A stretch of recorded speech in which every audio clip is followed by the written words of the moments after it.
Professional wrestling can be an unforgiving sport, and the bell always has to ring. So 2012, I broke my back, gave me a pop-up power bomb, and I hit on the apron. I hit the perfect point in the apron, and boom, I was done from there. Wow. I jokingly put on the thing, "Hey, we want to be booked." Got flooded with emails the week following, and the rest is history. But I never want to be the next to anything. I want to be the first me. I shape BMT after me. Like, it's just the truth. It's me up to 11. I would never come back if I couldn't be my best or very damn close to it. I got a chip on my shoulder. I got huge shoulders. I think I'm pretty good at what I do, or at the very least enjoyable to watch. Because if no one else is doing it, or anybody ain't doing it as pretty as me, I'm going to keep doing it. I had to prove myself to everyone again when I had been doing it for so many years. Yes, I want to be the quarterback, holding the trophy, but sometimes it's okay to just be on the winning team. She called herself the queen because, if she's not, who is then? And looked me in the eye and said, "We just don't see anything in you." This is Best for Business with your host, Coach C, Chris Sanders. All right, everybody, welcome back. Now, it's under a new name because I didn't fully expect this podcast to become something. So officially, it's Best for Business. And for this episode, I'm so pumped. Episode 11, BMT. Thank you for joining us. Thank you for having me, sir. Appreciate it. So my first introduction for you was House of Bricks. So you make your return August 13th, 2022. What was your mindset like? How fast did you know you wanted to come back? What was your mindset behind this first match coming back?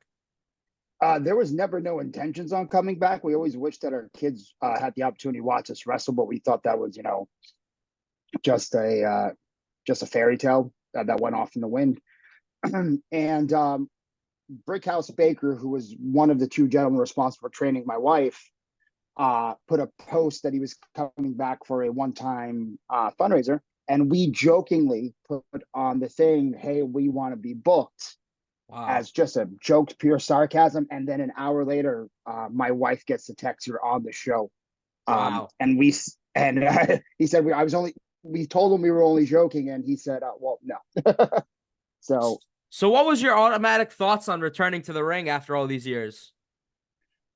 I was away for 6 years. 2012, I broke my back. I got what's called a compression fracture of my C4, C5 vertebrae. It sucked. I was off for 2 years because of that. I came back, and then just my body just wasn't there. The injuries just got to be too much. So I was out for 6 years. And I was terrified, man, because a lot of the people that I came up with that are around weren't around anymore. So I was essentially starting over. There was a core group of people who knew who we were. And when we came back, those people would tell others, "Hey, just stand back and watch, and you'll get to know them pretty well pretty soon." But there's a lot of nerves involved, man. Professional wrestling can be an unforgiving sport, and the bell always has to ring. So what you do in between those ropes, from that first bell to that last bell, makes or breaks you. So it was very nerve-wracking. It was nerves that I hadn't felt in a long time. So you wrestled Anthony Stone and Nikki Valentine, I believe, with Jose Perez as the ref. So what were your thoughts on that first match back?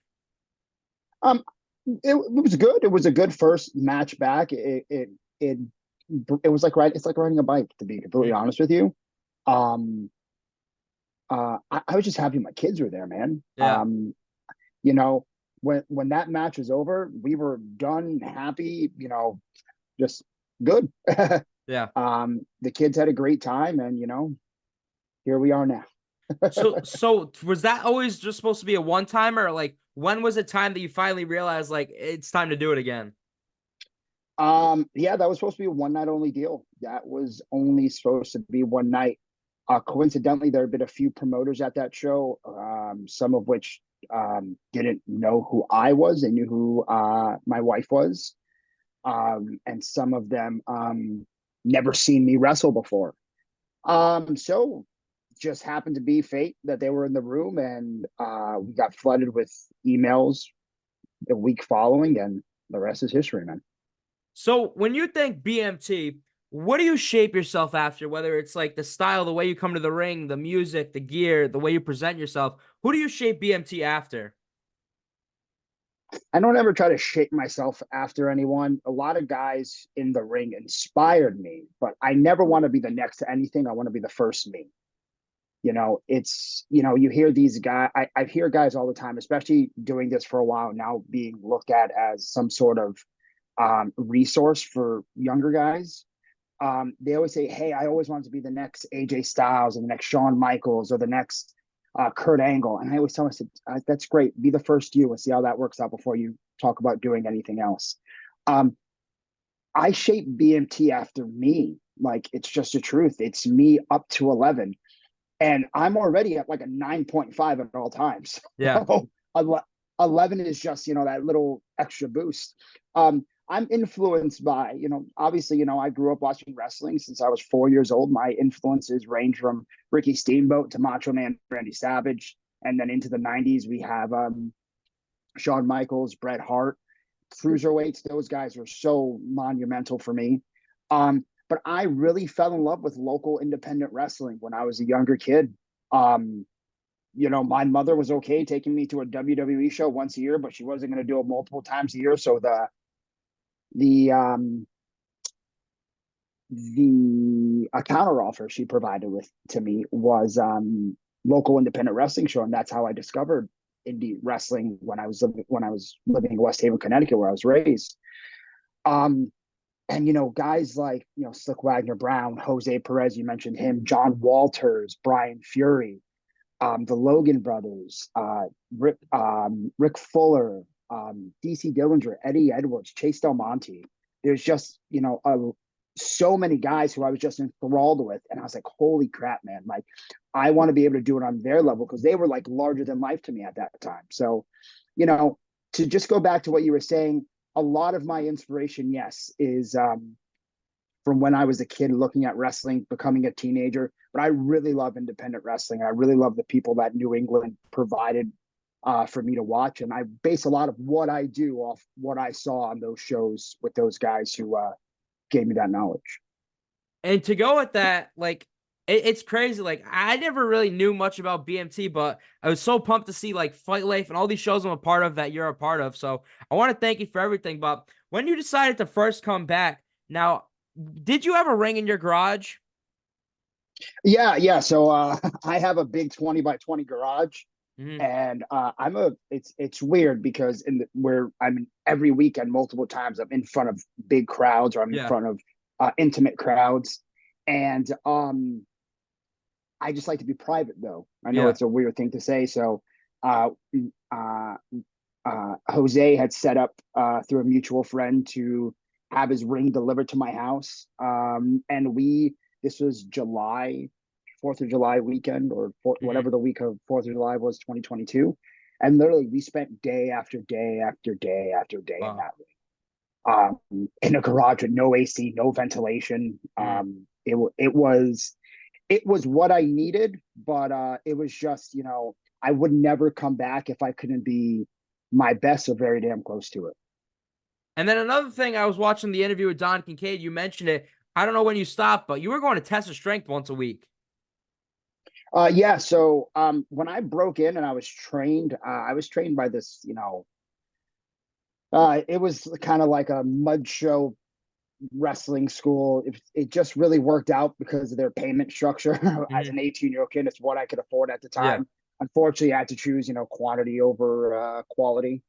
But a lot of my teachings were really done in a locker room when I first started going and watching the veterans and asking for feedback and going to them for guidance on anything that has to do from walking through that curtain, walking back in between those two bells, and then how to carry myself in the locker room.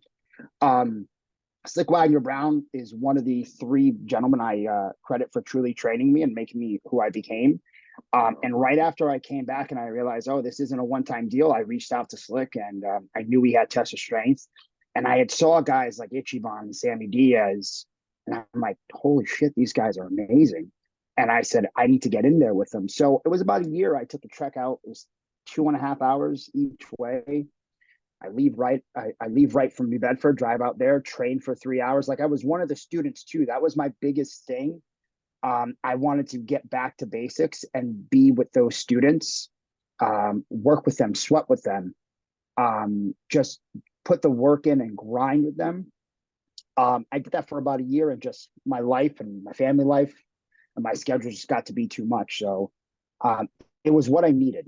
Hmm. Definitely. I'm a firm advocate for training is very necessary. And if you're going to train, why not train with the best? And speaking of, you said that were a fan of wrestling and indie wrestling since like 4 years old. What age did you fully like realize like this is like something that you really wanted to do and be a part of? So I always wanted to be a wrestler. I just could never pull the trigger because, my parents, I was a good kid in school. I got Hmm. good grades, and, my parents had set, path for me to go to college, go to law school and become a lawyer because I can argue with the best of them and talk with Nice. the best of them. So Yeah. figured might as well monetize that.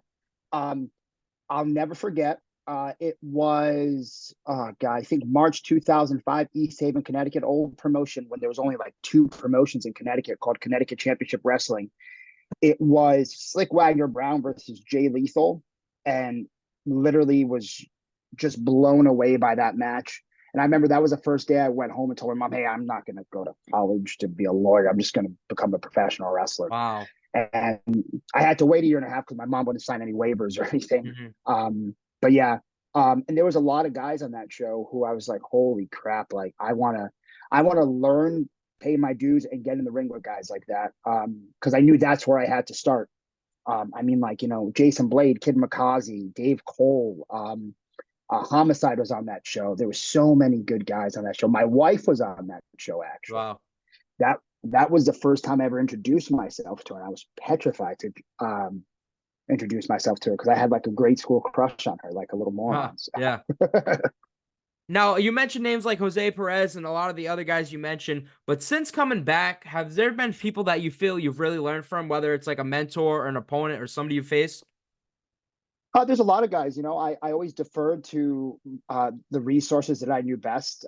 Guys like Slick, Jose, Bob Evans is another huge one. Back probably about 2010, I spent about 6, 7 months training with Bob, and I got a Wow. lot from Bob, and really defer to Bob for a lot of things. I mean, if Bob's available at a show, he's more than welcome in my circle to make sure that everything, is being executed properly. Um, there's a lot of guys that I just, defer to and look to. I'm just one of those kids that come from a generation, man, where, you follow the vets to the monitor, listen to what they're saying, and when it's your time to wrestle, you ask them if they would please watch your match and give you feedback at the end. So, those same guys I was doing that to, 15, 16 years ago, those are the guys I defer to now. Wow. And then you mentioned it. You had a back injury, you broke your back, but nowadays you see you hitting the baddest cutter ever, the bad mother cutter. So at your age and coming back, what makes you want to take those risks and do those moves like that? So yeah, I'm 35, a couple months shy of 36. That was a pretty bad injury. It was actually, I think it was Beyond Wrestling's first live event in Bridgewater, Mass. I think at the Knights of Columbus, maybe. I wrestled Brian Fury, and he gave me a pop-up power bomb, and I hit on the apron. I hit the perfect point in the apron, and boom, I was done from there. I had Wow. the flu that I had the flu that day too. Wow. So I wrestled Brian with a 100-degree fever, messed my back up, and finished the match.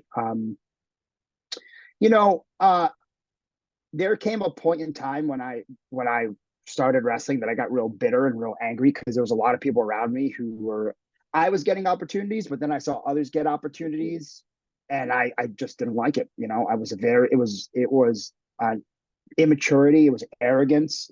I believed I was the best, and I believed that several years down the road, everyone would know who I was, and I believed that from day one when I first started.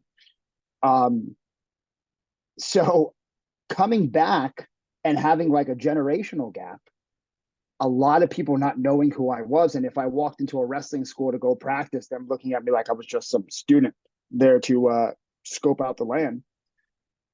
I got a chip on my shoulder. I got huge shoulders. I think I'm pretty good at what I do, or at the very least, enjoyable to watch.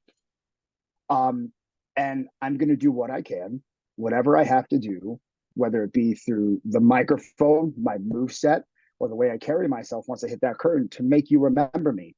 And those moves are indicative of that. You know, I was that guy who just wanted to steal the show every time, and we got to convince these audience to come back to see the same people multiple times, up to 12 times a year, every month. So I was always pulling out moves that would would provide the motivation to do that. And that's not going to change.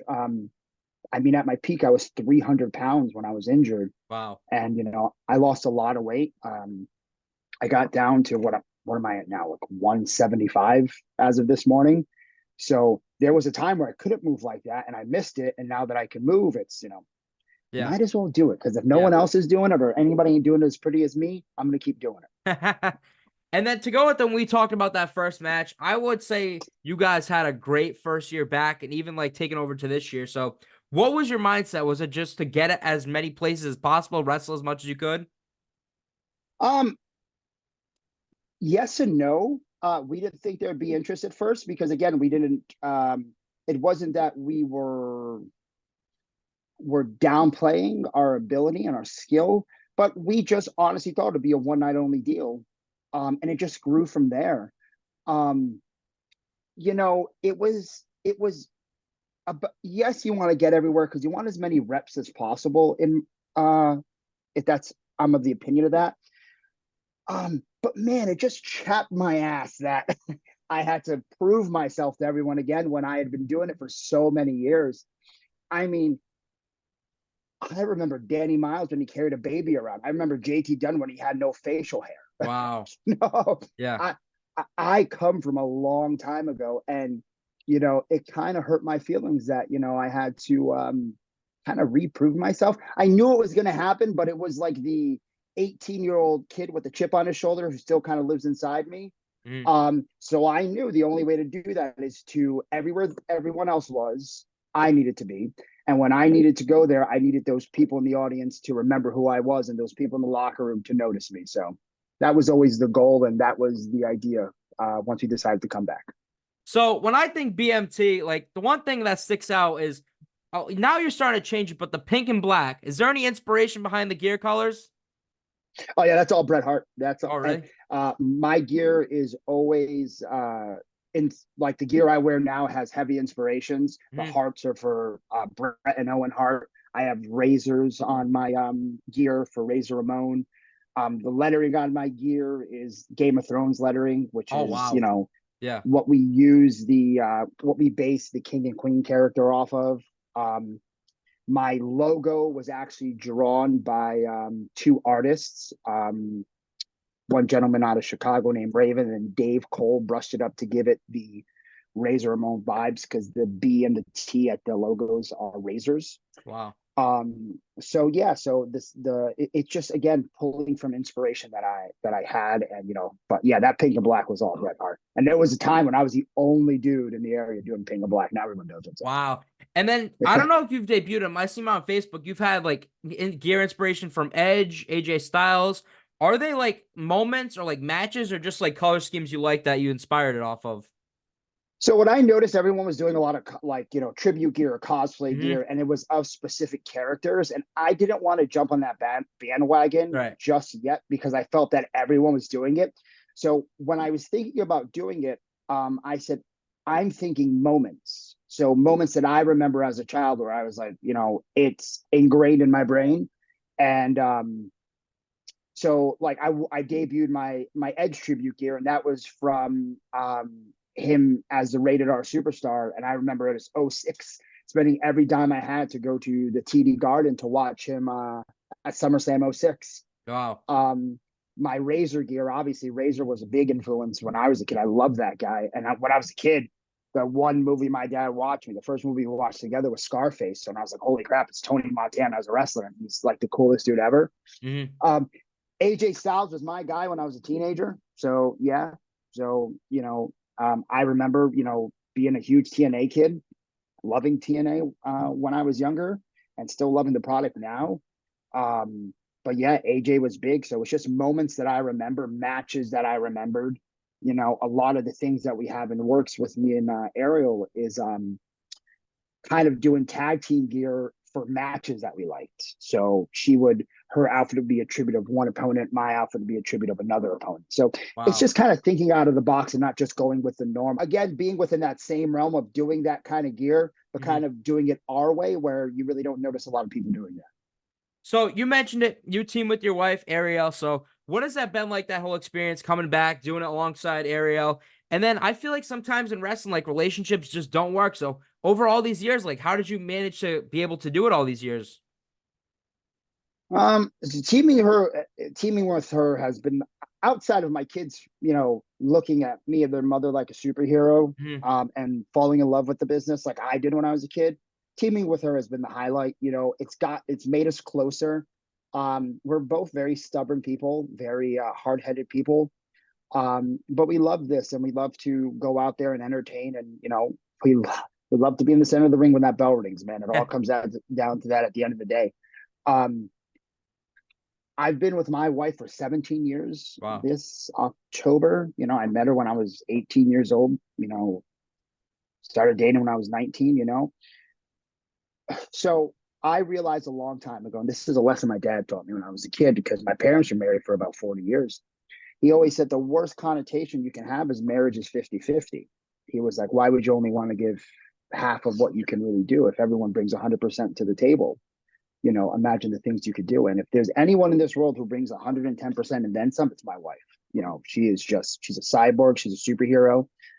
And like I mentioned, I was an immature punk. I was, very arrogant, and she changed a lot of that about me. She helped me grow into a man, and I appreciate that. And, my biggest dream always was to be a dad and have a family. And, when that happened and I realized that my kids, had just the greatest mother and a woman who would sacrifice all just for her family, I just knew I wasn't going anywhere. And she looks pretty good still after all these years too, man. She's getting better. Yeah. So one of the things, I don't know if it's blown your mind since the comeback for something that was supposed to be a one-timer, you've done a lot of cool things. I mean, you won championships, you main evented shows. Like, does it blow your mind? Like for something that was going to be a one-time thing? For something that's going to be a one-time thing, yeah, but no, because I go in there and I put the work in. Right, right. I mean, I still learn every day. There's still aspects of me and the character and my look that I can always fix and tune and make better. But I put the work in.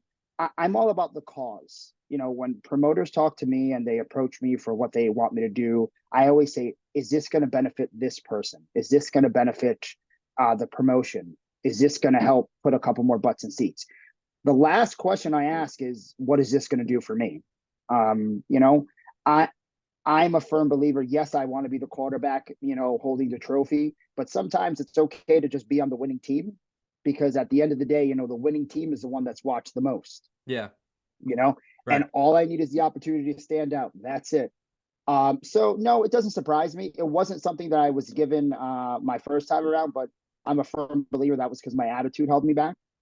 I wasn't a smart business person in a sense. I didn't talk to people like I should. I talked to them like they were beneath me. And again, it was just youthful ignorance. But no, I think that the people who run these promotions looked at me and said, it's somebody who's going to go in there, do business over and over again, and is going to do whatever you can to help the product. And if that's not the guy you want in your main event and as your champion, then I don't know who is. So since coming back, what have been like your favorite moments, matches, anything that's happened so far? So I'm a firm believer the turning point for me and my wife were two moments. One was in RWA last year, the Doghouse Match. It was I can't remember if T pitched it to me or I pitched it to him as a joke, saying, "Oh, let me just work my wife." Mm-hmm. Oh, actually, I take that back. That was an AJP Wow. idea. And T approached me with it very hesitantly, because he thought I was going to say no. But, the caveat was, he was like, hey, the whole idea of the match is you guys are just settling an argument. And how else would you settle an argument rather than a adult conversation or going to see a marriage therapist? Hey, let's just get in a wrestling ring and fight. Yeah. And, there was a lot more people who started to notice us, a lot more people who started to reach out, a lot more people who started to understand what those who already knew us said a year earlier. Just stand Wow. back, let them do their thing and see what they're going to do. I think from that point on, our schedule got way more crazier, way more active. And it was a fun time, that match was a brainchild of me and Jose and my wife. And, T gave us a platform. Number two, I think, honestly, was Fight Life Still Standing. I think that was the first show in Rehoboth. Yeah. My wife went in there and she had a great match with Ava Everett. And then I was just another dude in a battle royal, I felt. But I was given the opportunity to shine, and I knew that was an opportunity. Jose looked at me before and gave me the wink and told me what to do, and that was that. But those two are my biggest. I remember the most. There's a bunch of things that I remember the most. Wrestling Anthony Green in a cage in New Bedford when I remember him when he was a referee and he was a baby. And now to look at him to see where he's come and see the level that young man is at is ridiculous. Teaming with my wife has been a great thing. Being a part of Chaotic Wrestling has been, something that was on my bucket list, but those two things honestly stand out the most to me, because those were opportunities. And I realized that. And all I've ever asked was an opportunity. Like I mentioned, getting to work for Chaotic Wrestling was always something I wanted to do when I started. I never got the opportunity. As a matter of fact, years ago, previous management looked me in the eye and said, "We just don't see anything in you." Wow. And that sucked. But this time I was given an opportunity, and that's all I asked for. And here we are. And it's an opportunity that I maximize every time, the camera's on and the people are in the building. But those two instances, to go back and, not ramble so much. Those two instances were big because, again, those were opportunities. And at the end of the day, if you give me an opportunity, ring the bell, turn the camera on, and just let me do what I got to do. And the rest is history from there. So I don't know what your thoughts are on the match, but I think that's like one of the best battle royals I've ever seen and been able to be on the call. I tell Frankie, like, that might be my favorite Fight Life match. Like, just everything from you with Bob Whitney at the beginning to Joey Bones with the chair. Like, what was your thoughts on that match?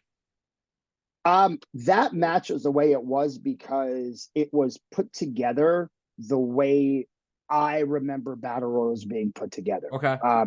That match was produced, if you want to use that word, by JT Dunn. And JT started, I think, like a year after me. He's been around. He's done amazing things, and he's now one of those pillars in the area and the pillars in the Northeast. And it chaps my ass a little bit when I don't see more younger guys using that man as a resource, because that's what he is. Because the people, the grind he's put in, the hard work he's put in, the people he's learned under, are immense. But JT was just being JT, and he put the match together with the mindset that let's do what's best for everyone in the ring, let's do what's best for everyone in the locker room, and let's give the audience a good time. And if you just listen and you stick to the game plan and realize it's a team effort, then everything will go off without a bang. And then since you've came back, you've done a lot of singles and you've done a lot of tag team wrestling with your wife. Is there a match style that you feel like you really thrive in, or do you have a strong point in each of them, or how does that work for you? I was never really a tag team wrestler before. We kind of hit our groove with tag team wrestling, specifically the whole mixed tag team game. I think that's a really ignored brand in this area. I've been a huge advocate for, mixed tag team titles or a mixed tag team yearly tournament. Just so much good talent there, of a man and woman that, I love that aspect. We've had great matches with Teddy Goods at LMK, Bronson and Gabby Forza, who Gabby is one of those people I think in 5 years, everyone's going to be talking about her because she's going to be on such a big level because she's so amazing. And Bronson is equally amazing. And, blessings to him for all the success he's having, all the great things he's doing. Those matches have been fun because they're so easy, because mixed tag team wrestling, when done right, is easy. You can beat the crap out of each other. You can make the people laugh. You can be competitive, and you could tell a really good story when done right. I love singles too, because I love the accountability of singles. So it's kind of a mixed bag. I feel, in a tag team match, I can lean on my wife, but when it's me there one-on-one, the accountability and the responsibility and the onus is on me. So that pressure and that anxiety, I love. So, either which way I love them both equally because I get something out of them. I can't say I love one more than the other, but whatever's put in front of me, let's Yeah. go. And then nowadays you're known as the King of New England, along with Ariel the Queen. I know you mentioned Game of Thrones. Is that what the inspiration is from, or where do you get a lot of the ideas from that? So the Queen of New England, the original character was supposed to be the Queen of New England, and I was going to be the hand of the Queen. Okay. That was something that my wife had came up with because she broke into my 2000 2001. She's toured the world, tours of Japan, tours of Mexico. She was a pillar of women's wrestling in New England. Long before there was a women's revolution on national TV on a mainstream wrestling platform. There was Mercedes Martinez, Ariel, Sarah Del Rey, Nikki Rocks, Alicia. There was a lot of girls who were out there busting their humps and having great women's wrestling matches. As a matter of fact, I'll say this: one of my maybe top 10 matches I've ever seen was a women's match between Ariel and Alicia Edwards at an NECW show in a blow-off match they had Wow. for this long feud that they had been having. So so she called herself the Queen because if she's not, who is then? She's put in her work, and she deserves that title. The King of New England came up because that was the last shred of me as a young punk kid who told the world he was the best. Yeah. I needed that motivation and that confidence. So taking that name, whether you call me the King of New England, whether you call me the self-proclaimed King of New England, or you don't use that moniker. I know who I am in my heart. And, I was saying that long before, it was put on a t-shirt or written on a sign. So Yeah. that's who I think I am. And that's who I know I am. And again, it was at first it was inspiration from Game of Thrones and loving that show and thinking that you could be a really good heel with some of the PG or PG-13 inspiration from that show. But then just realizing holy crap, man, I really feel this way. And if anybody wants to knock me off my perch or take me off my throne, Castador is always. So you mentioned it when coming back, chaotic wrestling was a goal. What are some other goals BMT has or opponents that you haven't faced yet? I'm always just trying to cross off the bucket list. There's a lot of guys that I was able to do work with since I've been back. I had a match with JT Dunn back at Chaotic last year that, it was just very fulfilling to have because it was, we were doing it, 13 years earlier in a warehouse in Taunton, Massachusetts, where I almost suicide dived into a propane heater. Wow. So, yeah. Wrestling, the test of strength guys, that means a lot to me because, I come from where those guys come from. And I want nothing for the best for those guys, guys like, Ichiban and Sammy Diaz and Patrick Sane and Red Sawyer and all those guys down there. I want to see those guys do great things, and, being able to wrestle with them or having an opportunity to get in the ring with them has been good. I've loved one of the highlights where I got an opportunity to work Shannon Levangie a few times, and, a one-on-one match, and then we had a mixed tag. Was me and Ariel versus her and JT Dunn at a brewery in Braintree. And it was just like, a house show, so to say. Yeah. And I don't think the footage has ever been posted or anything. But that was, that was just made me love wrestling again. It was so good. People, there's a lot of people I want to get in the ring with. Like I said, I wrestled Anthony Green in a steel cage match on Saturday night at a festival. I would love to do that just one-on-one. No cages, no gimmicks, just, let the bell ring and we'll go from there. I really, really want to have some in-ring time with more guys, from the past. Okay. You know, Yeah. I still think there's a lot of guys. I still think Jose Perez can go out there and have a 30, 40-minute match, you know, if he wanted to. And I would love to get that out of him. Guys like that. And, you know, there was something in the news earlier this week where one of the red flags, I don't know who said it, but one of the red flags were, you know, the veterans saying, hey, I'm just here to help the young guys. I genuinely like helping the young guys.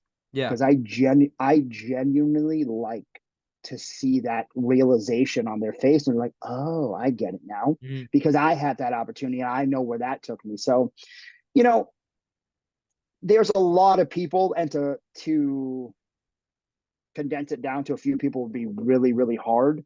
You know, we all know who the best of the best in New England is. We know who the best of the best in the Northeast is.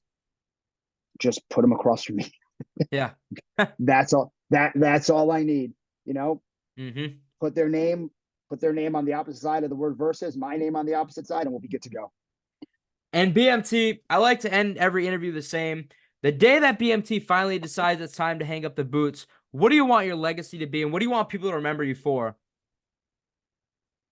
That I never had a switch. When I went in there, I didn't say today's going to be a 90% day. Today's going to be an 80% day. I always gave everything I had. You know, I bucked my ass off. I worked my character. I told my stories. I made sure that if you were spending your money consistently, week after week, month after month, that I was a highlight to you on one of those shows. You paid a ticket to come back and see me and all the other people in that locker room. I love teaching. I love developing. I love learning. So I would love for when I'm done. And, you know, I say that, and, you know, I still think I got many, many years in me. Oh, yeah. Still 35 is the new 25. As long as my body's holding up, you know, I'm still going to be doing this. But my legacy, ultimately, I wanted to be known as, you know, that I was a hard worker. I gave it my all, and I gave back too. You know, I'm a very selfless person. I'm a father of 6. I've been with the same woman for 17 years. I was raised on the belief that giving back is the greatest feeling ever, because when you give back, it always comes back. So that's what I want my legacy to be. That's what I teach my children. I teach my children all the time, you know, you have to show people that you're willing to help and care, and you're willing to put others and put another cause in front of you, because you know, with that mentality, you will get to where you need to. Now, let me not go out saying that, you know, I am my own number one priority. Absolutely, I care about me first.